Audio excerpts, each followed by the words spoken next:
Sir ఇప్పుడు చాలామంది white rice avoid చేయండి. రైస్ తినకండి అంటున్నారు. కొంతమంది బ్రౌన్ రైస్ తినకండి అంటున్నారు. అసలు రైసే అవాయిడ్ చేయండి అంటున్నారు. సో, మీరేంటి సార్ రైస్ తీసుకొచ్చారు సెల్ హెల్త్ వాళ్ళు అని నేను ఇక్కడ చూస్తున్నాను. మిరాకిల్ రైస్ అంటున్నారు. ఇదేంటి రైస్ కాదా? చూడడానికి అసలు ఎగ్జాక్ట్‌గా రైస్ లాగానే ఉంది. What is this? అది రైస్ కాదు. బట్ బ్రౌన్ రైసా వైట్ రైసా అనేది glycemic index base point of వ్యూలో మీరు ఆప్షన్స్ ఎత్తుతున్నారు. వైట్ రైస్లో అయినా బ్రౌన్ రైస్లో అయినా మిల్లెట్స్లో అయినా కార్బ్ కంటెంట్ సిమిలరే ఉంటుంది. మిల్లెట్స్లో కొద్దిగా ఫైబర్ ఎక్కువ ఉంటుంది కాబట్టి గ్లూకోజ్ స్పైక్స్ వెంటనే జరగవు. అదర్వైజ్ సో లో గ్లైసెమిక్ ఇండెక్స్ ఉన్న ఫుడ్ రైస్ వాడదామని ట్రై చేస్తున్న క్రమంలో మా సెల్యులార్ మెటబాలిక్ డైట్ ప్రోగ్రామ్ చేస్తున్న వాళ్ళకి అసలు రైసే అవాయిడ్ చేయమంటాం. ఫర్ 100 days అన్నం తినకుండా ఉండాలి అంటే ఇబ్బందికరపడే పరిస్థితుల్లో ఉంటున్నారు. నిజంగానే, ఎందుకంటే మన స్టేపుల్ ఫుడే రైస్ కాబట్టి.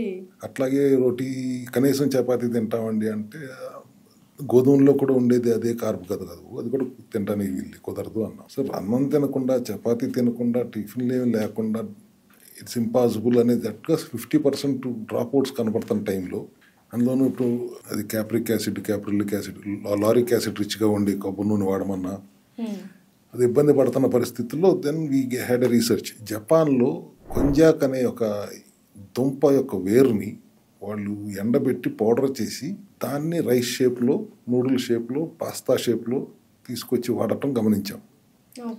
దాంట్లో 2 to 3% ఫైబర్ ఉంటుంది, మ్యాక్సిమం 5% కార్బోహైడ్రేట్స్ ఉంటున్నాయి, మిగతాదంతా మాయిశ్చరే. సో ఆ రైస్ని వాడినందువల్ల ఎటువంటి glycemic index, zero glycemic index and zero nutrition value also, దాంట్లో న్యూట్రిషన్ కూడా ఏం లేదు. సో అందుకని దాన్ని మా డైట్లో ఇంప్లిమెంట్ చేయడానికి దాన్ని యాడ్ చేసాం. ఆల్మోస్ట్ 70 to 80% అదే టేస్ట్ ఉంటుంది, కానీ 100%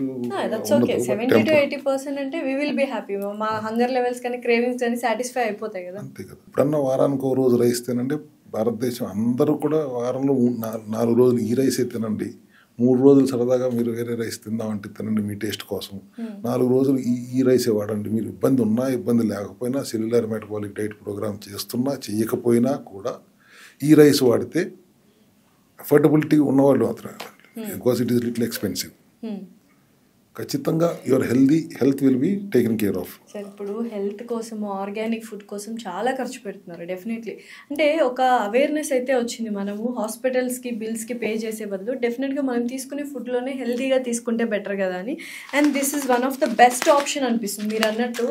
విత్ జపాన్లో షిరాటకి నుంచి తయారైన రైస్ కానీ rice which is very healthy, zero glycemic index,